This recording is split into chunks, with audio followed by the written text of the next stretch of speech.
2024 के बाद तो मतलब सिंस फेज़ 1 ही निकल गया तो एटलीस्ट 6 महीने तक तो मैंने कुछ देखा ही नहीं था।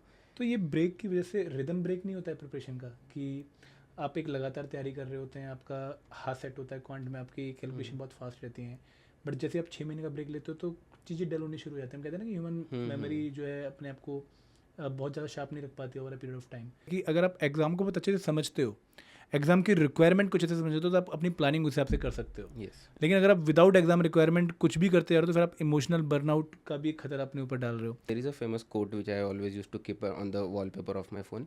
That is, we have to, everyone has to go from one of the two pains. It is either the pain of discipline or pain of regret. Great. And the difference is that pain of discipline weighs ounces, while the pain of regret weighs tons. So I didn't want that I'll regret in future. So I made sure that I am working in a disciplined manner towards my goal.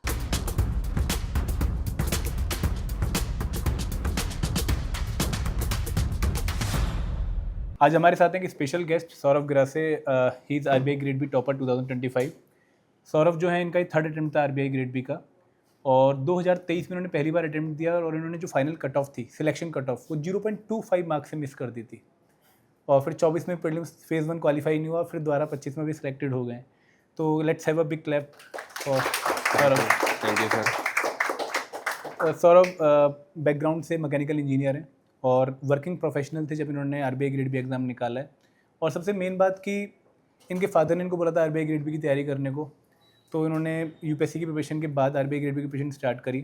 Tough journey रही बहुत, जो है job के साथ manage करना आसान नहीं होता है, हम सब जानते हैं, लेकिन ये डटे रहे, लगे रहे, और थर्ड अटेम्प्ट में finally RBI grade B topper बन गए। तो सौरभ, एक बार अपना एक्सपीरियंस आप अगर शेयर करना चाहें सबके साथ। Thank you sir. So basically मैंने 2020 में 2020 में I graduated from college of engineering Pune and I completed my BTech in mechanical engineering. Post that I prepared for UPSC for 2 attempts and I couldn't clear mains there. So I shifted to private sector, started working as a data analyst, and at that time like my father once informed me that there is this RBI grade B exam. It's a great job and a great opportunity and I found that role very interesting, and then I researched a bit about it and then started preparing about it. And in my first attempt, like as I said, that I missed my final cutoff by 0.25 only. So EduTap was the only coaching material that I referred because I had a very small amount of time, as I was also working and I kind of prepared, started my preparation a bit of late. So I referred EduTap's material and fortunately got an opportunity to at least appear the interview. And in my previous attempt, as sir mentioned, I couldn't clear phase 1, and in this attempt I have finally managed to clear the RBI grade B 2025 exam. और सौरभ के बारे में एक बहुत interesting बात है कि ये मैथ में बहुत अच्छे हैं। इनका यूपीएससी में ऑप्शनल भी मैथ था, तो 2023 में फेज़ 1 का आराम से निकल गया, तो इनको लगा कि 24 में भी हो ही जाएगा शायद आराम से, कोई ऐसी दिक्कत नहीं आने वाली है। और फेज़ 1 में रीजनिंग की कट ऑफ क्वालिफाई नहीं हुई, तो उस वजह से मतलब बहुत सेटबैक इनको लगा, but he has done lot of hard work. और मतलब ये एक हमें इंडिकेशन देता है एज एन एस्पिरेंट कि किसी चीज़ को ग्रांटेड मत लो। मतलब जब तक हम ये एग्ज़ाम क्वालिफाई नहीं कर लेते हैं, हर एक स्टेज क्वालिफाई नहीं कर लेते हैं, हमें टिक के नहीं बैठना चाहिए। और हर चीज़ जब आप कोई किसी भी लेवल पे किसी पर्टिकुलर एग्जाम से आउट होते हो तो हर चीज़ जीरो से स्टार्ट होती है। मतलब ऐसा नहीं कि आप कुछ प्रीवियस अचीवमेंट को अपनी अचीवमेंट मान के चलें। मतलब अगर आपका नाम फाइनल पीडीएफ में नहीं है तो then you are again a very fresh to the new cycle. तो ये एक बहुत अच्छा लेसन इनकी जर्नी से हमें मिलता है। एंड सौरभ, आपने जो ये हमारे लिए कुछ वर्ड्स लिखे हैं, मैं चाहूँगा कि आप हमारी वॉल ऑफ फेम पे इसको लगाइए ताकि it will have a memory for us, please.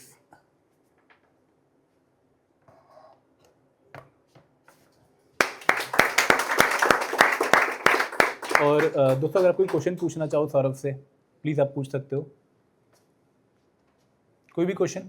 काफ़ी लोग यहाँ पे एस्पिरेंट भी हैं, जॉब के साथ तैयारी कर रहे हैं, तो अगर कोई पूछना चाहे। सर, मेरा आपसे क्वेश्चन है, जैसे आपने बोला कि आप क्वांट्स में काफ़ी आपका मैथ स्ट्रॉन्ग था, बट आपको कैसे फील हुआ, बिकॉज ऑब्वियसली रीजनिंग काफ़ी स्ट्रॉन्ग पॉइंट है, तो आपने अपने आप को मतलब दोबारा से कैसे स्टार्ट किया, मतलब 25 अटेम्प्ट किए?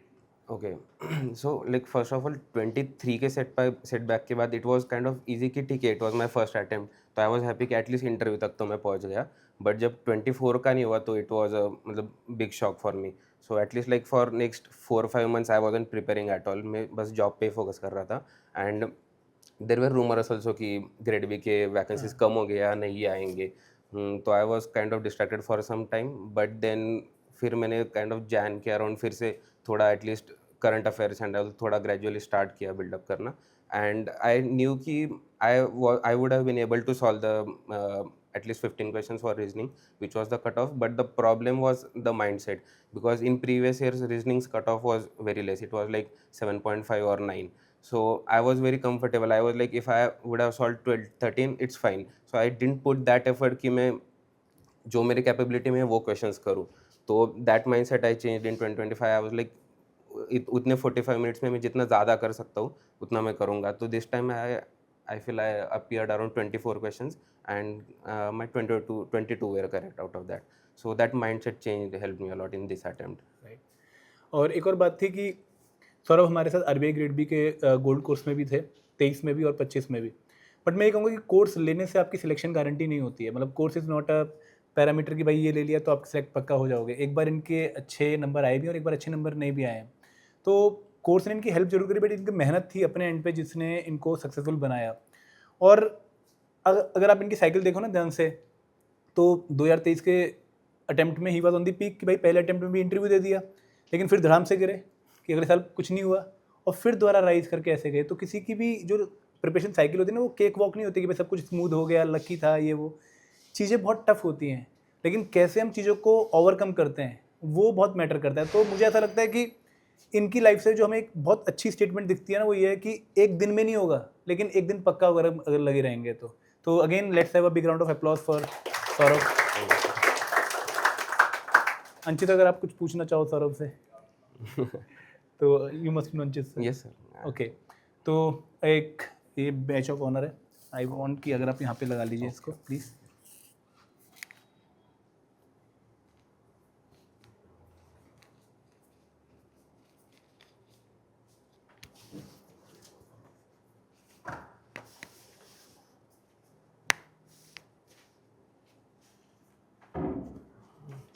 और ये एक बुक है आपके लिए, आप इसे पढ़िएगा पक्का. Yes, ज़रूर पढ़ेंगे. Thank you. Thank you everyone. Hello everyone. Welcome to the another video for success story session for RBI Grade B 2025 exam. और आज हमारे साथ हैं एक बहुत ही special guest mister Saurabh Grase. Saurabh Grase के बारे में आपको बताना चाहूँगा कि सौरभ ने 2023 से RBI Grade B एग्ज़ाम की प्रिपरेशन स्टार्ट करी, और 2023 में पहले ही अटेम्प्ट में उन्होंने फाइनल कट ऑफ को सिर्फ 0.25 मार्क्स से मिस किया. आप सोच रहे होंगे इतना कम मार्जिन, बट ये मार्जिन इनके 2 साल की कॉस्ट इंक्लूड करता है. और फाइनली 2025 में इन्होंने RBI Grade B exam qualify किया है. तो welcome to the session Saurabh. Thank you, sir. Saurabh से हम बहुत सारी डिस्कशन करने वाले हैं, क्योंकि इनके पास आपके लिए बहुत कुछ है देने को. मतलब for example he was working professional, job के साथ इन्होंने एग्ज़ाम क्वालिफाई किया है, और जॉब भी बहुत सिंपल जॉब नहीं थी, काफ़ी डिमांडिंग जॉब थी. ही वाज डिसीजन एनालिस्ट इन जेडे एसोसिएट्स, एंड बहुत मेहनत करी इन्होंने वहाँ पर भी, और उसके साथ इन्होंने प्रिपरेशन भी करी. तो सौरभ, सबसे पहले मैं यही पूछना चाहूँगा कि एज अ वर्किंग प्रोफेशनल, जब आप एक अच्छी जॉब का पार्ट होते हैं, एक अच्छी पोजीशन पे होते हैं, आप एक अच्छा जो है पैकेज ड्रॉ कर रहे होते हैं, तो उसके बाद ये मोटिवेशन आती कहाँ से एग्ज़ाम की प्रिपरेशन करने की कि भाई हमें RBI ग्रेड भी जैसे टफ एग्ज़ाम को टारगेट करना चाहिए? ये मोटिवेशन का सोर्स क्या था आपकी? सर, मोटिवेशन का सोर्स बेसिकली ये होता है कि the will to do more impactful work, and I feel RBI Grade B offers that opportunity where you can work and create a larger impact compared to what I was doing. So that is the source of motivation for me. But होता क्या है ना कि जब हम job कर रहे होते हैं तो हमें बेसिकली फाइनेंशियल सिक्योरिटी फील होती है. हमें लगता है कि जो हमारी सोसाइटी एक टैग लगाते हैं कि भाई हाँ ये स्टेबल पर्सन है और ये अनस्टेबल पर्सन है, तो you are in the stable person category की. देखो इनकी जॉब भी है, अच्छी जॉब है, तो वहाँ से वो मोटिवेशन डाउन होनी शुरू हो जाती है कि जब सब कुछ होता है हमारे पास. लेकिन आप अच्छी जॉब के बावजूद वो मोटिवेशन डाउन नहीं होने दे रहे थे. तो वो सोर्स ऑफ एनर्जी क्या था बेसिकली आपकी? सर, जैसे मैंने कहा, एक the ability, the will to do impactful work, and second is there is a famous quote which I always use to keep on the wallpaper of my phone. That is, we have to, everyone has to go from one of the two pains. It is either the pain of discipline or pain of regret. Great. And the difference is that pain of discipline weighs ounces, while the pain of regret weighs tons. So I didn't want that I'll regret in future. So I made sure that I am working in a disciplined manner towards my goal. Very right mind set Saurabh.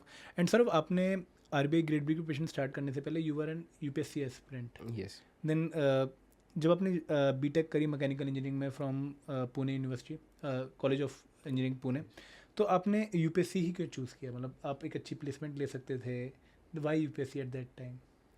हाँ sir, उस time पे वही mindset था कि अगर मैं college से सीधा प्लेसमेंट लेता हूँ तो I would work in some company and obviously it will be paying good and with a good job.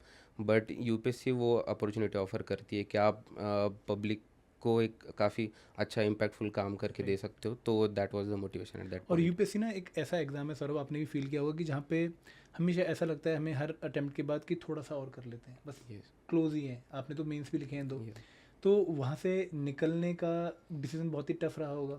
तो कैसे आपने आरबीआई ग्रेड बी के लिए स्विच किया by leaving UPSC preparation? So sir, इसका वही मोटिवेशन था बेसिकली कि जब मैंने यूपीएससी का प्रिपरेशन शुरू किया था तभी मैंने डिसाइड किया था कि मैं मैक्स 2 ही अटैम्प्ट दूंगा, बिकॉज आई न्यू समवेयर कि इट्स काइंड ऑफ होल की जहाँ पे आप बस खींचे जाते हो। बिल्कुल। And it happens with many candidates कि इस एक और कर लेते, एक और कर लेते हैं, एंड उस चक्कर में 5-6 साल निकल जाते हैं। एंड जब 5-6 साल बाद अगर हो गया तो इट्स गुड, बट अगर नहीं हुआ तो looking back you feel that you have wasted 5-6 years and you don't have anything in hand. Right. And at that point finding an alternative career path is very difficult, so that's why I had decided that I'll give 2 attempts, and if it doesn't work then I'll switch into something else, and that's why I started looking for a data analytics job and switched into private sector. And आपने final attempt के बाद job join कर ली थी UPSC के second attempt के बाद। Yes. तो job के साथ फिर आरबीआई ग्रेड बी के प्लान माइंड में कैसे आया? It was basically my father who, after 6-7 months in my first job, my father one day told me that this is an interesting opportunity, and I then researched about it and felt that UPSC के साथ इसका थोड़ा overlap भी है and job के साथ मैं इसको कर भी सकूँगा, एंड मोस्ट इम्पॉर्टेंटली कि मेरा जो गोल था कि I want to work in a place where my work is impacting people in a good way, so that will also be satisfied, so that's why that's how I came to it. Right right sir, एक बहुत important point होता है कि जब भी हम एक main exam से किसी दूसरे एग्जाम की तरफ शिफ्ट हो रहे होते हैं तो हम कुछ पैरामीटर के बेसिस पे सेकंड एग्जाम को चूज़ करते हैं। तो आपके लिए वो पैरामीटर्स क्या थे? जैसे एक आपने सिलेबस ओवरलैपिंग बताया, और भी कुछ पैरामीटर थे आपके? सर, एक था सिलेबस ओवरलैपिंग, सेकंड इज़ अगर मैं यूपीएससी से कंपेयर करूँ तो कंपटीशन थोड़ा कम होता है, तो काइंड ऑफ वो थोड़ा सर्टेनिटी तो फील हुआ कि इसमें अगर मैं एफर्ट डालूंगा तो maybe I will be able to worth it हो अचीव जाएगा दैट। वो शायद। हाँ, and maybe I will be able to achieve that, तो that probability was relatively higher than UPSC. And third is obviously इसमें salary अच्छी है, relatively metropolitan cities में आप पोस्टेड रहते हो, तो दीज वर द थिंग्स जिसकी वजह से आई फेल्ट कि आई should B targeting this one. Saurabh, मैं थोड़ा सा आपको 2023 में फ्लैशबैक में लेके जाना चाहूँगा कि जब आपने पहली बार आरबीआई ग्रेड बी का सिलेबस देखा होगा, इसका पैटर्न स्टडी किया होगा, तो कैसे आपको लगा कि यार यूपीएससी प्रिपरेशन यहाँ पर मेरे इस पॉइंट पे काम आने वाली है? वो एनालिसिस क्या थी उस टाइम पर आपके? आपने अपने लिए क्या माइंड सेट डेवलप किया कि अगर मैं यूपीएससी एस्पिरेंट हूँ, मैंने यूपीएससी की बहुत अच्छी तैयारी कर रखी है, मैंने मेंस लिख रखे हैं, तो ये एडवांटेज मुझे आरबीआई ग्रेड बी एग्जाम में मिल सकता है? श्योर। तो सर, जब हम सिलेबस देखते हैं इस एग्ज़ाम का, वन थिंग इज़ कि अगर आप फेज़ 1 पे देखो we have GA, and RBI में वो है कि जीए काफ़ी फैक्चुअल है कंपेयर टू यूपीएससी, वहाँ पे थोड़ा एनालिटिकल ज़्यादा होता है। हाँ, तो बट अगर आप देखो कि वहाँ पे 80 क्वेश्चन है एंड सारे फैक्चुअल नहीं होते, कुछ होते हैं कि जो एज ए यूपीएससी एस्पिरेंट अगर आप फ्रेशर भी देखो आरबीआई का सिलेबस क्वेश्चंस, तो आपको पता चल जाता है कि आप एटलीस्ट 15-20 तो आंसर कर पाओगे। तो थोड़ा एफर्ट अगर आप डालो कि वो फैक्चुअल जो चीज़ है वो आप सही से समझ लो एंड थोड़ा बैंकिंग इंडस्ट्री के माइंडसेट में आ जाओ, तो you will be able to go about 25-30 जो हमें डिजायर्ड कट ऑफ अचीव करने के लिए चाहिए। तो ये था फर्स्ट, एंड सेकंड इज़ अगर आप फेज़ 2 का सिलेबस देखें तो ईएसआई का जो सिलेबस है वो कॉन्सेप्चुअली यूपीएससी में कम्प्लीटली कवर्ड होता है। एंड अगर आप इंग्लिश का देखें तो बीइंग अ यूपीएससी एस्पिरेंट आपने ऐसे काफ़ी अच्छे लेवल पे 10-10 पेजेस के ऐसे लिखे हुए होते हैं, तो यहाँ पे रिलेटिवली छोटा ऐसे भी लिखना है आपको, एंड टॉपिक्स भी काइंड ऑफ आपके कवर्ड होते हैं। तो अगर आप फेज़ 2 के हिसाब से देखो तो it's kind of half syllabus आपका ऑलरेडी कवर्ड है। बिल्कुल। तो हमें बस फाइनेंस एंड मैनेजमेंट है जो थोड़ा नया सिलेबस है, एंड ईएसआई के लिए काइंड ऑफ थोड़े फैक्चुअल डेटा जो स्कीम्स वगैरह में होते हैं वो थोड़े एक्स्ट्रा करने होते हैं, तो इट फेल्ड समवेयर कि half of the syllabus is already covered. Generally ऐसा बोला जाता है सौरभ कि यूपीएससी एस्पिरेंट के लिए जो डिफिकल्ट पार्ट है ना आरबीआई ग्रेड बी प्रिपरेशन का, वो फेज़ 1 होता है, उसमें भी खासकर क्यूआरई वाला पोर्शन, क्योंकि टफ आता है, कट ऑफ काफ़ी लो रहती है, और यूपीएससी में हम उस लेवल की प्रिपरेशन सीसेट की नहीं करते हैं जितनी कि आरबीआई ग्रेड बी में डिमांडेड होती है। तो वो जो गैप था यूपीएससी सी सेट का और आरबीआई ग्रेड बी क्यूआरई का, वो आपने कैसे फिल किया? ओके सर, इसमें मतलब दो चीज़ें थे। एक ये कि मेरा मतलब पहले से ही मैथ्स काफ़ी अच्छा है। ऑल्दो मैथ्स का स्ट्रेट अवे यहाँ पे रिलेशन है नहीं, but that mindset somewhere helps you कि, एंड यूपीएससी में भी मेरा मैथ्स ऑप्शनल था। तो ग्रेजुएशन के बाद यूजुअली ये होता है कि अगर हम कंप्लीटली यूपीएससी माइंडसेट में चले जाए तो हम काइंड ऑफ वो कैलकुलेशंस एंड बिल्कुल, उस माइंडसेट से थोड़ा दूर बिल्कुल। हो जाते। तो because of maths I was in touch with that, तो मुझे ज़्यादा टाइम नहीं लगा to catch up to that. And मैंने 2022 में वैसे जब मैं जॉब ही कर रहा था and before getting to know about RBI, मैंने कैट वगैरह भी दिया था। ओके, तो उसकी वजह से मेरा क्वांट रीजनिंग भी थोड़ा एटलीस्ट मैं टच में था। तो दीज थिंग्स हेल्प मी कि मैं जल्दी कैच कर पाऊँ। बहुत बढ़िया। और 2023 तो आपके लिए बहुत अच्छा हैपनिंग ईयर था। पहले ही आरबीआई ग्रेड बी अटेम्प्ट में आपने इंटरव्यू का जो है प्रोसेस जो है कंप्लीट किया। उस टाइम पर आपको ऐसा लग रहा होगा कि सब कुछ ऑन द प्लान जा रहा है ना, मतलब कुछ भी गलत नहीं जा रहा है। लेकिन जब आपने फाइनल कट ऑफ देखी होगी तो यू मस्ट बी शॉक्ड कि यार ये क्या हो गया है, मतलब 0.25 मार्क्स। और उसके बाद तैयारी स्टार्ट करना, it takes a lot of courage कि करता हूँ चल दोबारा, कोई बात नहीं। तो वो सिचुएशन में वो जानना चाहूँगा कि उस टाइम जो कट ऑफ देख के आपके माइंड में रिएक्शन क्या थी और कैसे खुद को रीग्रुप किया कि नहीं यार चल एक बार और करते हैं? तो सर ऑब्वियसली जब मतलब 0.25 से वो छूटा था, इट वाज लाइक बस मतलब सेकंड कैंडिडेट में यू कट ऑफ के नीचे बिल्कुल, वो वाली बिल्कुल। फीलिंग थी। तो ऑब्वियसली बुरा तो काफ़ी लगा था at that point, and like for few months फिर मैंने मतलब सोचा ही नहीं कि अभी मैं ये करूँगा। आई वाज जस्ट थिंकिंग कि और क्या कर आपने सकते। ब्रेक ली एक अच्छी। हाँ, एक डेढ़ महीने के लिए तो मैंने एग्ज़ाम के बारे में बिल्कुल नहीं सोचा फिर, क्योंकि वो होता है ना कि आप इमोशनल होकर डिसीजन ले लो right, which might be right, wrong. Right. तो फिर कुछ टाइम के लिए मैंने थोड़ा सा ब्रेक ही ले लिया, एंड फिर धीरे धीरे 24 के लिए प्रिपरेशन शुरू किया। एंड समवेयर वो होप था कि मैंने पहले अटेम्प्ट में यहाँ तक आ चुका हूँ, एंड काइंड ऑफ मैंने इसका प्रिपरेशन भी थोड़ा लेट स्टार्ट किया था फर्स्ट अटेम्प्ट में। तो समवेयर वो था कि अगर मैं और ज़्यादा बिल्कुल, टाइम दे दूँ तो शायद, आराम एंड से हो जाएगा हाँ, फिर तो। एंड मेरा फेस टू का ही स्कोर कम था उस अटेम्प्ट में। तो आई ओके। फेल दैट कि अगर मैं ये अच्छे से कर लूँ तो हो जाएगा एक और बार। तो उसी मतलब एनर्जी के साथ फिर शुरू किया। बट सर उस टाइम आप फिर जॉब करने लग गए थे, यस। है ना? और जॉब के साथ टाइम निकालना खासकर इन एग्ज़ाम्स के लिए बहुत मुश्किल होता है, क्योंकि ये एग्ज़ाम्स डेडिकेटेड प्रिपरेशन मांगते हैं। तो आपने कैसे अपना शेड्यूल बनाया कि मैं इस टाइम को ऐसे यूटिलाइज़ करूँगा, जॉब के टाइम को ऐसे यूटिलाइज़ करूँगा, आफ्टर जॉब ऐसे पढ़ूंगा? तो आपका पूरे दिन का प्लान क्या होता था? तो सर यूजुअली मेरा ये होता है कि 11 बजे मेरा ऑफिस शुरू होता है, एंड रात को फिर 10 11 12, there is no ending for it. तो रात को मुझे टाइम मिलना काफ़ी मुश्किल था। तो मेरा स्ट्रैटेजी यही था कि मैं हर दिन लाइक सुबह 6 बजे उठ के 11 बजे तक जो मेरे पास टाइम है वही मैं पूरी तरह से यूटिलाइज़ करूँ, क्योंकि शाम को पॉसिबल है नहीं, and I will get that fresh mind set जो सुबह होता है। तो that was one, and another aspect was that usually I had this option of work from home. तो जिस ओके। भी दिन मुझे कम काम है तो I use to make sure that I will take work from home, wrap up my work quickly, and फिर जो भी मुझे एक्स्ट्रा टाइम मिल रहा है उस टाइम में मैं पढ़ाई कर लूँ। या बिल्कुल। फिर दूसरा वो भी था कि मैं ट्रैवल टाइम अपना कम करने की कोशिश करता था कि मैं ऑफिस को ऑफ आवर्स पे जाऊँ, सो दैट मैं ट्रैफिक मुझे ना राइट, लगे, फिर मैं राइट। अपना जो ट्रैवल टाइम है वो 1 घंटे से 30 मिनट्स तक कम कर सकूँ, सो दैट आधा घंटा एक्स्ट्रा मिले मतलब मुझे। अपने छोटे छोटे पॉइंट्स को कवर करके फिर वो बंच बना के तब जाके हाँ, उसको। And over the period of like 4 6 months that right. Gives a good amount of but time. आपको ऐसा नहीं लगता कि जॉब के साथ हम वो कंसिस्टेंसी मेंटेन नहीं कर पाते हैं? मतलब कभी कभी जब बॉस ने डांटा या कुछ हुआ तो उस दिन ज़्यादा पढ़ लिए, लेकिन जब जॉब में सब कुछ स्मूथ नहीं लगा, प्रमोशंस हो गए या फिर इंक्रीमेंट हो गए, तो वो मोटिवेशन और डाउन हो जाती है। तो वो कंसिस्टेंसी कैसे आती है जॉब के साथ कि नहीं यार जो जो मर्जी हो, डेली 6 बजे उठना ही है, 4 5 घंटे पढ़ना है तो पढ़ना ही है? वो कंसिस्टेंसी जॉब वाले लोग खासकर मिस करते हैं। मतलब एक उछाल आता है, पढ़ना शुरू कर देते हैं, एक फिर नॉर्मल हो जाते हैं, फिर पढ़ना शुरू करते हैं। कंसिस्टेंसी आपके केस में किस वजह से थी? हाँ सर, जैसे मैंने आपको पहले भी वो जो हाँ कोड जी, हाँ जी, हाँ बताया, जी। हाँ, तो डिसिप्लिन वाली जो बात है, मतलब ये जो अप्स एंड डाउन्स है ये मोटिवेशन में अप्स एंड डाउन्स होते हैं, बट आई फील मोटिवेशन से ज़्यादा इंपॉर्टेंट होता है डिसिप्लिन, एंड जो इमोशनल चीज़ों से ऊपर नीचे नहीं होता। तो and as I said in that quote as well कि मुझे वो बाद में रिग्रेट नहीं चाहिए था कि मैं ये कर राइट, सकता था और राइट, किया नहीं मैंने। राइट। तो डिसिप्लिन रहना वॉज द। नहीं, नहीं, आपने बहुत अच्छी बात बोली। देखो दोस्तों, मोटिवेशन एक ऐसी चीज़ है ना जो आपको सडन डोपामाइन इफेक्ट दे देगी। यस मतलब एग्जैक्टली। आप उछाल फील करोगे, आप पढ़ना शुरू कर दोगे।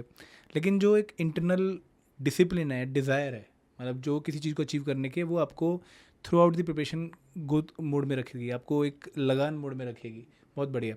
सर 2024 अनफॉरगेटेबल ईयर, मतलब अर्श से फर्श का सफ़र दोबारा से आपका आ गया। तो उस टाइम यूपीएससी की भी याद आई होगी कि यार वहाँ पे भी नहीं बना और यहाँ पे हाँ। और इफेक्ट हो गया है अभी। तो वो क्या टर्निंग पॉइंट था जहाँ पर आपको लगा कि यार अब ये मिस्टेक रिपीट नहीं करनी है, मतलब ये जो 24 वाला कांड मेरे साथ हुआ है इसको मैं मतलब एक लाइफ लेसन मान के चलूँगा और अब मैं बहुत केयरफुली चलूँगा। तो वो माइंडसेट में कैसे आपका चेंज आया पूरा? क्या आपने अपने लिए 2025 के लिए नोट्स बना लिए कि भाई इन पॉइंट्स को तो मुझे ध्यान में रखना ही रखना है? So sir starting with that कि 24 में बेसिकली मेरा रीजनिंग का कट ऑफ क्लियर हुआ नहीं था सेक्शनल। तो उस साल मतलब उसके पहले तक रीजनिंग का कट ऑफ एक 9 के आसपास हुआ करता था। उस साल वो काफ़ी Right. इंक्रीज़ हुआ एंड 15 तक चला गया। एंड उसी चक्कर में फिर मेरा रीजनिंग का कट ऑफ छूट गया था। तो फर्स्ट ऑफ ऑल वो माइंडसेट का आई फील ज़्यादा इशू था rather than preparation at difficulty level. तो माइंडसेट मेरा ये पहले गलत हुआ करता था कि रीजनिंग का कट ऑफ इसी रेंज में रहता है, तो I don't need to take much risk and effort. तो अगर मेरे 12-13 मार्क्स बन रहे तो मैं सेफ जोन में हूँ एंड दैट इज़ फाइन। तो मेरा एग्ज़ाम में भी वही माइंडसेट था। अब वो कंफर्ट जोन में आ चुके थे एक बार। हाँ वही तो दैट वाज द माइंडसेट। फिर जब 15 कट ऑफ चले गए एंड मेरा नहीं हुआ तो फिर नेक्स्ट अटेम्प्ट के टाइम फिर मैंने मतलब लोगों से भी बातें की एंड वो फिर माइंडसेट चेंज किया कि in those 45 minutes I should be giving my best irrespective of कि कट कट ऑफ ऑफ क्या पिछले जाता है? साल हाँ, क्या होती है। हाँ क्योंकि अगर एग्ज़ाम मतलब ईजी है तो फिर कट ऑफ और भी बढ़ेगी बिल्कुल ऑब्वियसली। बिल्कुल एंड वो हो रहा है इस साल और भी ज़्यादा था। आई थिंक बिल्कुल। 18 था इस 18 हो साल। गया था इस बार, हाँ 30% हो गया इस हाँ बार। वही तो अगर मैं 15 वाला माइंडसेट लेके चलता तो फिर से क्लियर नहीं होता। तो that was the mindset change which I did in this attempt which help me to clear the reasoning cut off. जब वो लिस्ट देखी और फेज़ वन के रोल नंबर में आपका रोल नंबर नहीं था तो शॉक हो गए होंगे आप तो। हाँ मतलब since like it was like कि पहले अटेम्प्ट में ही हमारा फेज़ 1 इंटरव्यू हो फेज़ गया, 2 हाँ। निकल गया था, तो काइंड ऑफ थोड़ा ओवर कॉन्फिडेंट भी हो जाते हैं हम कि इस बार भी ये तो निकल ही जाएगा। क्योंकि हमारा वो माइंडसेट होता है कि हमारा बस इंटरव्यू ही नहीं हुआ है तो हमें बस उस पे एफर्ट डालना है। या फिर आपके फेज़ टू में मार्क्स कम थे तो चलो उसको और इम्प्रूव करते हैं। हाँ हम फेज़ 1 के बारे में सोचते नहीं, काइंड ऑफ थोड़ा बिल्कुल ग्रांटेड ले लेते हैं बिल्कुल। हम। और भी कुछ आपने अपने नोट्स बनाए फेज़ वन के सेटबैक के बाद कि मुझे कुछ और भी ध्यान में रखना है, या फिर अपने फेज़ टू को और सीरियसली लिया कि शायद फेज़ टू में अगली बार गलती ना हो जाए कोई ऐसी? हाँ सर मतलब इस अटेम्प्ट में दोनों चीज़ें थी कि फेज़ 1 का सेटबैक 24 की वजह से तो मैंने कंटेंट रीजनिंग पे थोड़ा ज़्यादा ध्यान दिया कि ये फिर से ना होना चाहिए। एंड सेकंड वाज कि for phase 2 in my 2023 attempt I had just 1.75 marks above the cut off. तो आई ओके। न्यू कि I will need to at least right get a lead of 5 right, 10-15 minimum marks. 5-10, yes. हाँ so that वो interview का pressure थोड़ा कम हाँ, हो थोड़ा जाए। डिपेंडेंस कम हो जाए उस पर। हाँ इसीलिए तो फिर फेज़ 2 के लिए in 2023 attempt my finance descriptive score was very poor, okay. and the reason was that I had not revised management syllabus well, which is a very high scoring right subject. Right. And there was one question on Henry Fowler's principles and I was not able to recall all the principles. So this time I ensured that I am not leaving any part of the syllabus. That was the basic thing कि कोई छूटना नहीं चाहिए topic. उसके बाद फिर क्या आप करंट अफेयर्स कर रहे हो या एमसीक्यूज कर रहे हो वो सारी बाद की चीज़ें, बट बेसिक कुछ छूटना नहीं चाहिए। That was the strategy this right. Year. और फिर यहाँ पर भी आपने ब्रेक लिया 1-1.5 महीने का, या फिर 2024 के बाद तुरंत सारी तैयारी स्टार्ट करी 2025 के लिए? 24 के बाद तो मतलब सिंस फेज़ 1 ही निकल गया तो एटलीस्ट 6 महीने तक तो मैंने कुछ देखा ही नहीं था, क्योंकि मतलब there was a long time and फिर I was kind of even confuse कि फिर अभी जॉब ही करूँ या ये करूँ। तो काइंड ऑफ 6 महीने का मैंने ब्रेक लेके फिर उसके बाद शुरू तो ये ब्रेक की वजह से रिदम ब्रेक नहीं होता है प्रिपरेशन का, कि आप एक लगातार तैयारी कर रहे होते हैं, आपका हाथ सेट होता है क्वांट में, आपकी कैलकुलेशन बहुत फास्ट रहती हैं, बट जैसे आप 6 महीने का ब्रेक लेते हो तो चीज़ें डल होनी शुरू हो जाती हैं। हम कहते हैं ना कि ह्यूमन मेमोरी जो है अपने आप को बहुत ज़्यादा शार्प नहीं रख पाती over a period of time. तो वो ब्रेक पॉजिटिव लेकर आया या फिर नेगेटिव था? वैसे तो पॉजिटिव हाँ, अल्टीमेटली रिजल्ट तो, yes. बट आपको लगता है कि लंबा ब्रेक नहीं लेना चाहिए? हाँ sir there are two aspects. एक ये कि अगर मतलब जैसे मेरे केस में मैं पहले यूपीएससी कर रहा था फिर आरबीआई, तो काइंड ऑफ अगर मैं ब्रेक नहीं लेता तो मुझे वो मतलब मैं कॉन्स्टेंटली Right. उस जर्नी में वो फील होता रहता है एंड बर्नअप होना शुरू हो जाता है शायद। हाँ एंड बर्नआउट होते हैं हम एग्जैक्टली। तो उसके लिए ब्रेक लेना थोड़ा ज़रूरी है। And secondly I feel RBI ऐसा एग्ज़ाम है कि जिसके लिए आप 6 महीने की प्रिपरेशन की ज़रूरत है, ना कि 12 महीने आप हर दिन मतलब फुल टाइम कर रहे हो। अगर आप मतलब वो यूपीएससी वाले अप्रोच यहाँ पर जरूरी नहीं है बिल्कुल। हाँ कि यूपीएससी में जो 12-12 घंटे 12 महीने आपको करना पड़ता है वो यहाँ पे ज़रूरी नहीं होता है। और आपके केस में शायद आप एक प्रिपरेशन अच्छी कर भी चुके थे, शायद इस वजह से भी आपको ब्रेक। हाँ काइंड ऑफ, क्योंकि I knew that I have already covered the phase 2 syllabus a lot and also have some grasp over quant reasoning English. It's just that I need to brush up the concepts. And secondly, even for the current affairs, we know that for phase 1 it's only 4 to 6 Right, months of right, current affairs, and for phase 2 it's kind of 8 months. Right. So starting just after the 2024 phase 1 wouldn't have made any sense. तो मतलब आपकी ना exam understanding बहुत अच्छी थी मुझे, मतलब आपकी बातों से यही फील हो रहा है कि अगर आप एग्जाम को बहुत अच्छे से समझते हो, एग्जाम की रिक्वायरमेंट कुछ अच्छे से समझते हो, तो आप अपनी प्लानिंग उस हिसाब से कर सकते हो। Yes. लेकिन अगर आप विदाउट एग्जाम रिक्वायरमेंट कुछ भी करते जा रहे हो तो फिर आप इमोशनल बर्नआउट का भी एक खतरा अपने ऊपर डाल रहे हो। जब आपने 2025 का एग्जाम देखा, आप क्योंकि 23 का एग्जाम दे चुके थे, 24 का एग्जाम दे चुके थे, तो आपके मन में अगेन एक थोड़ा प्री डिफाइंड नोशन होती है कि यार इसके इतने क्वेश्चन आ सकते हैं, इसके इतने क्वेश्चन आ सकते हैं। 2025 में ट्रेंड चेंज हो गया, Yes. जीए में ट्रेंड चेंज था, कट ऑफ भी हाई गई 2025 में भी, एंड फेज 2 में भी हमें काफ़ी चेंजेस देखने को मिले। तो वो ट्रेंड जो हम एक अपने माइंड में बना के चलते हैं कि यार ऐसा ही पेपर आएगा, वो कितना डिफ़िकल्ट हो सकता है या फिर कितना ईजी हो सकता है, वो आप एक्सप्लेन मतलब बेटर कर सकते हैं, आप बताएंगे कैसे? हाँ सर, तो ये बेसिकली मैंने 24 में एक तो खुद भी देखा कि फेज़ 1 के टाइम की ट्रेंड चेंज हो रहे, एंड मैंने फेज़ 2 दिया नहीं था, बट जिन फ्रेंड्स ने दिया था उनसे भी सुना था कि अभी काफ़ी अलग टाइप के क्वेश्चन आ रहे, जैसे पैराग्राफ बेस्ड क्वेश्चन आ रहे थे या रिपोर्ट्स का वेटेज काफ़ी बढ़ रहा था। तो 25 के टाइम प्रिपरेशन में यही था मेरा माइंडसेट कि we should have that very dynamic mindset कि एग्ज़ाम के टाइम कुछ भी आ सकता है, and not go with a preconceived notion कि स्कीम्स पे इतने क्वेश्चंस आएंगे या मैनेजमेंट के ही ज़्यादा आएंगे या फाइनेंस के बस स्टैटिक से ही आएंगे। तो वो माइंडसेट में पूरी तरह से, मतलब इट वाज लाइक कि I am going with a blank mindset, and whatever it comes I should be able to answer it and give my best in those 2 hours. तो मेरी प्रिपरेशन बहुत अच्छी होनी चाहिए, ठीक है, उसको मुझे यूटिलाइज करना है किसी भी सिचुएशन के लिए। एंड वो एक है कि यहाँ पे मतलब कंपटीशन इतना ज़्यादा है कि अगर आप देखो कि AIR1 and the last candidate, I don't think they have more than 15-20 marks of difference. तो we can't go with that mindset कि इस टॉपिक पे ज़्यादा क्वेश्चंस आते हैं तो मैं ये अच्छे से करूँगा एंड बाकी का छोड़ दूंगा। आप कुछ छोड़ नहीं सकते यहाँ पे, आपको सब कुछ ही करना है। तो उसी माइंडसेट से है कि सब कुछ करो and give that best in those 2 hours. Sir मुझे ना एक और बात आपसे पूछनी थी, काफ़ी कैंडिडेट से मतलब कुछ सुनने को मिला 2024-25 में ना, ये एक र्यूमर कह लो या फिर एक इन्फॉर्मेशन आने लगी कि आरबीआई ग्रेड भी शायद नहीं आएगा, आरबीआई ग्रेड भी ग्रेड आना शुरू हो जाएगा, ठीक है, आरबीआई ग्रेड भी कितनी पोस्ट आएंगी, आरबीआई ग्रेड भी शायद मतलब क्लोज करने वाले हैं। तो उस पर्टिकुलर सिचुएशन में प्रिपरेशन को कंटिन्यूस रखना डिफ़िकल्ट होता है, तो आपने माइंडसेट कैसा रखा कि यार मुझे इनके ऊपर ध्यान देना है, नहीं देना है, कैसे खुद को चलाना है, क्या थिंकिंग थी आपके एंड पे? सर इनिशियली थोड़ा मतलब डिस्ट्रैक्शन होता है, but my solution was that shut down social media. फिर टेलीग्राम देखना ही छोड़ दो, यूट्यूब देखना ही छोड़ दो, बिकॉज वट एवर हैपन्स, एक बार नोटिफिकेशन आ जाए, वी न्यू कि there are 2 months of gap at least from notification to phase 1, and that time is enough for preparation. So grade A या ग्रेड बी मैं कर सकता हूँ, बट सोशल मीडिया को अभी के लिए फिर बंद कर दो। That was my. And sir आपने जो बोला ना कि आपकी विल बहुत स्ट्रांग थी, आपने वो कोड भी आपने बताया था, तो आरबीआई ग्रेड बी के अलावा कोई और एग्जाम टारगेट नहीं किया इन 3 सालों में फिर? नहीं सर, मतलब मेरा फोकस आरबीआई ग्रेड भी था। एक रीज़न इज़ कि it has a very diverse like job role जो है इसका, it is very diverse, like you get to work across banking, NBFCs, payments, foreign exchange, financial inclusion, बहुत डिफरेंट प्रोफाइल्स हैं हाँ, compare to other regulatory bodies which are kind of niche and focusing on just one few sector. Domains, right? हाँ, so that was one thing, and secondly मतलब मैं मेरे current job में भी अच्छा कर रहा था, तो I had that kind of opportunity cost, I would say, कि if I am leaving this and going into something else, तो that should be way better than this one. मतलब मुझे ऐसा लगा कि कहीं आपके माइंड में ये थिंकिंग ना हो कि अगर मैं सब कुछ पकड़ने जाऊँगा तो शायद कुछ भी ना पकड़ पाऊँ, इसलिए एक एग्जाम को फोकस करता हूँ विद माई करंट जॉब और शायद वो निकल भी जाए। हाँ राइट। एंड सौरभ, आपकी जर्नी ना बहुत ही सीसा हो रही है, मतलब कभी हाई कभी लो।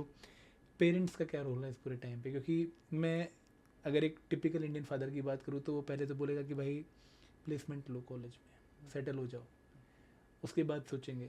फिर यूपीएससी, क्योंकि हमारे फादर के अगर हम कोलीग्स की बात करें तो यूपीएससी एक बहुत ही बड़ा एग्जाम है उन सब के लिए, मतलब एवरीवन वांट्स कि भाई यूपीएससी मत छोड़ो, उसको निकाल लो। तो वहाँ से फादर को समझाना कि नहीं मैं यूपीएससी छोड़ के जॉब पे, या फिर वो आपके फादर सपोर्टिव थे, आपने जैसे बताया आरबीआई ग्रेड भी की आपको तैयारी करने की सलाह उन्होंने दी, तो फैमिली में फादर का सपोर्ट कैसा रहा इस पूरी जर्नी के दौरान, और पेरेंट्स में मदर और फिर छोटे ब्रदर ने आपको कैसे हेल्प करी? मैं जानना चाहूँगा डिटेल में, क्योंकि आप अकेले एग्ज़ाम नहीं फोड़ते हैं, हाँ। मतलब ये एग्ज़ाम की प्रिपरेशन आप अकेले भी नहीं करते हैं, पूरी फैमिली के इमोशन सब जुड़े होते यस। हैं। तो आपके लिए पूरी जो है पिछले 5 साल की साइकिल कैसे रही? सर तो हाँ, मतलब जैसे आपने कहा कि टिपिकल जो अप्रोच होता है हाँ वो जी। फॉर्चुनेटली मेरे पेरेंट्स का बिल्कुल नहीं ग्रेट, था। ग्रेट। तो जब मैंने मतलब ग्रेजुएशन के टाइम पे बताया कि मैं प्लेसमेंट्स के लिए नहीं बैठना चाहता हूँ एंड इस यूपीएससी प्रेप करना चाहता हूँ, तो उनको ज़्यादा खुशी हुई थी कि I am trying for something bigger great. And he knew my potential, तो he was very supportive like since the start. फिर मैंने जब यूपीएससी प्रेप भी की या जब अभी मैं आरबीआई ग्रेड बी की भी प्रेप कर रहा था, तो थ्रू आउट द जर्नी मतलब आई डोंट फील कि there was any point where he was doubtful about my potential. Even like, at least like, there were many points where I myself was doubtful कि will I be able to clear UPSC or RBI grade B, but my parents they were all the time very supportive throughout the journey. तो even like they made sure कि मेरा और किसी चीज़ में time नहीं जा रहा है, इवन लाइक सोशल इंटरेक्शन से भी मुझे काइंड ऑफ थोड़ा दूर रखा। एक शील्ड बन गया आपके सामने। हाँ, सो दैट मतलब मेंटली मैं और कहीं डिस्ट्रैक्टेड या डिस्टर्ब ना रहूँ राइट। एंड कम्प्लीटली इन चीज़ों पे फोकस्ड रहूँ। And in the past 1 year मतलब I got married last year as well.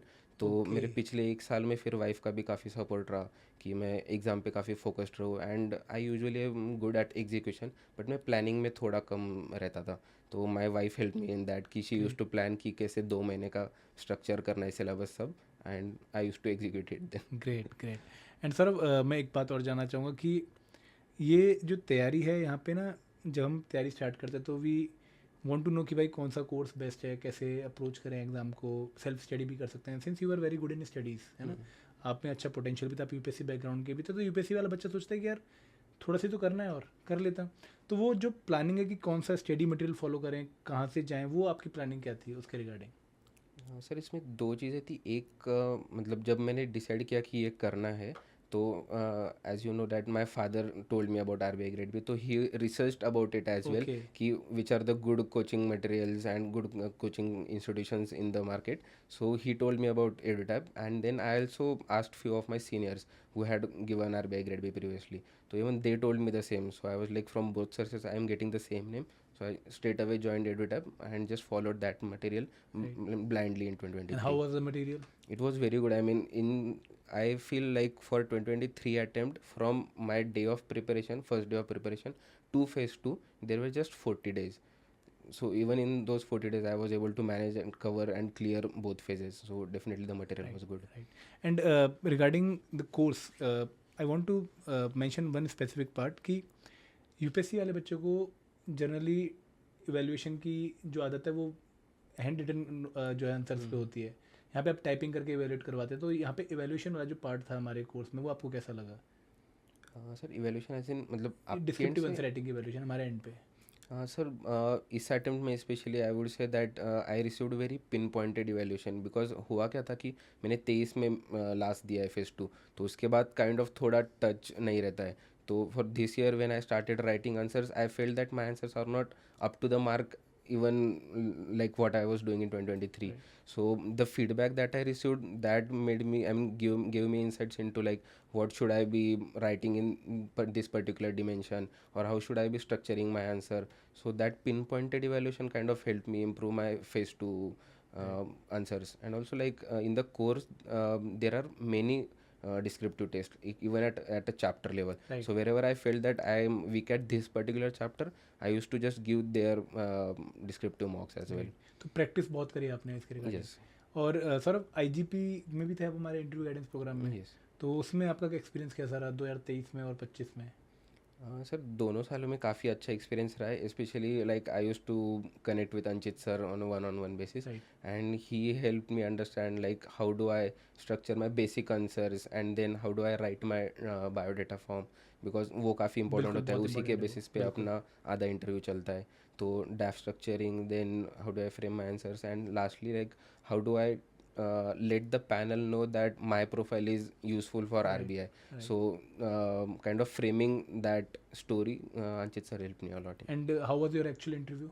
कितनी देर चला, कहाँ हुआ था और कैसे क्वेश्चन पूछे It गए was आपसे? in Mumbai office, Okay. and it was around I feel 30 to 35 minutes. Okay.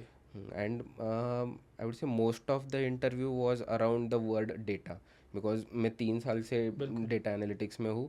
तो it was like applications of data analytics in RBI, what is data localization, the Data Protection Act. So and the AI, Right. its applications in monetary policy department, and most of it was like, I would say 60-70% was around the word data or my work experience and how I can use it in RBI. And apart from it, then there were general banking questions about RBI and whatever is happening in the current affairs, like the war was happening, so all those things. So it was on expected lines. I would say 70-80% it was on expected lines. Few questions from banking background were kind of unexpected. Right sir, जब भी हम मतलब multiple times interview देते हैं ना, तो हम अपने करंट इंटरव्यू को लास्ट टाइम से कंपेयर करते हैं. Yes. तो इस बार आपको फीलिंग आ गई थी कि मेरा हो जाएगा आरबीआई ग्रेड भी? Sir, there is one difference that in my previous attempt, I felt that I was able to answer most of the questions. I wasn't grilled a lot. This time, I felt that I was grilled a lot and I was not able to answer few questions as well. Okay. तो उस हिसाब से मुझे थोड़ा under confident लग रहा था. But there is another aspect of looking at it as that this time questions were more on like how I will be able to use my work experience in RBI. And even if I feel that I was not able to answer all, but the questions that I answered, I feel that gives a better impact or impression for the Right. panel. And sir one more thing कि आपने family की बात करी, आपने जो है preparation journey की बात करी, कोई ऐसा फ्रेंड जिसको आप मेंशन करना चाहें जिसने आपकी जर्नी में स्पेशल रोल प्ले किया हो? सर डेफिनेटली सर बेसिकली जब मैंने 23 और 24 के बाद ये जब सेटबैक हुआ, तो ऑब्वियसली जब हमें सेटबैक होता है तो काइंड ऑफ ऐसे लगता है कि why should I put more effort, right. Because we feel that my previous efforts have not yielded any results. Right. So what's the guarantee that it will give बिल्कुल. results in future? बिल्कुल. So there is my college friend who was like roommate for 4 years. His name is Aniket. He is now he has now cleared CAPF. Great. So I used to be in touch with him constantly. So one day when we were discussing all these dilemmas that I was facing, so he just told me a small story. That's a bamboo story, that the bamboo plant doesn't grow even an inch for the initial 5 years, but once its time is up, it Right. grows by inches and fits in Right. within a week. So he told me that even if your results have not yielded any results so far, but you should keep going, and when your time is up, it will give you result. Right. So that kind of kept me motivated for these many years. It is a culmination of all your hard work. Yes, it's not just the 2025 attempts, Right. it's the past 6 years. 220 की UPSC की मेहनत, 2021 की UPSC की Yes. मेहनत, फिर RBI grade B के छोटे छोटे मेहनत जो है वो सारे कल्मिनेट होके चंक्स में वो आपकी Exactly, सिलेक्शन इंश्योर करते हैं. exactly. आप कैसे अपनी प्रिपरेशन जर्नी को समराइज करना चाहेंगे कि हाईज एंड लोज क्या, जब आप 5 साल देखते हैं अपनी लाइफ के, तो आपको क्या रियलाइज़ होता है कि as an aspirant how should we take this journey up?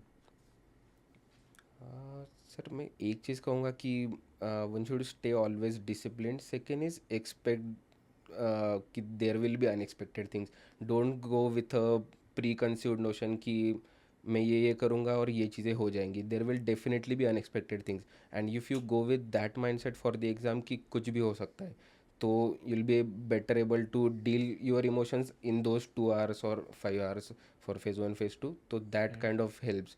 So go with that mindset for this examination. Great. And मैं एक लास्ट क्वेश्चन पूछना चाहूँगा कि what was your father reaction when he heard कि आपका RBI grade B exam qualify हो गया? क्योंकि 2022 में उन्होंने सजेस्ट किया था, तो क्या रिएक्शन था उनका?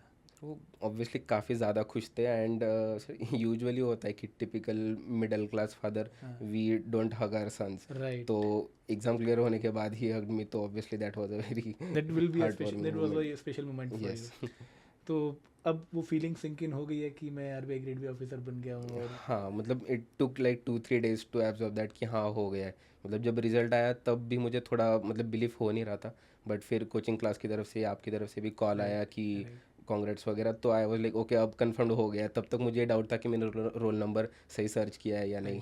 सर अब ये जर्नी बहुत टफ है. मुझे ऐसा लगता है कि वही टिक पाता है जो डिसिप्लिन्ड होता है और जिसको अपने ऊपर बहुत विश्वास होता है. वो अदरवाइज जो, अगर आप छोटे मोटे लोग देखें, मतलब छोटे मोटे का मतलब ये है कि जो सिर्फ मस्ती के लिए तैयारी कर रहे हैं या फिर उनको अपनी प्रोफाइल के लिए तैयारी करनी है, तो उनके लिए एग्ज़ाम शायद बहुत टफ होने वाला है. आपका सौरभ जैसे लोगों से जो बहुत डिटरमाइंड हैं, जो मतलब 12 घंटे की जॉब के साथ भी तैयारी को मैनेज कर रहे हैं, उन लोगों की सिलेक्शन हो रही है, तो आप लोगों को तो अपना लेवल बहुत रेज करना पड़ेगा. तो सौरभ बहुत अच्छा लगा मुझे आपसे बात करके. आप एक लास्ट मैसेज हमारे एस्पिरेंट्स को देना चाहें कि कैसे उनको आने वाले एग्जाम्स के लिए खुद को रेडी करना चाहिए? आपकी तरफ से क्या सलाह रहेगी सभी एस्पिरेंट्स को जो अभी काफ़ी परेशान होंगे, ठीक है, काफ़ी कंफ्यूज होंगे और वो भी अपनी लाइफ में बहुत सारी प्रॉब्लम से जूझ रहे होंगे? तो क्या आप उनको मतलब एक मैसेज देना चाहेंगे अपनी तरफ से? सर मैसेज यही होगा कि इस एग्ज़ाम को काइंड ऑफ टारगेटेड अप्रोच के साथ करो and give some time frames for yourself and stay discipline, that's all I would say. And एक पॉइंट जो मुझे सक्सेस स्टोरी से लगा पूरी डिस्कशन करके सौरभ के साथ, कि इमोशनली एग्जाम को डील मत करो. Yes, You exactly. must be very rational while preparing for RBI Yes. Grade B exam. Saurav, thank you very much for your kind suggestions and your whole success story. And we wish you a great future ahead. Thank you very much. Thank you, sir, and thank you for giving me the opportunity to share my journey. Thank you. Bye. Bye. Take care. Thank you.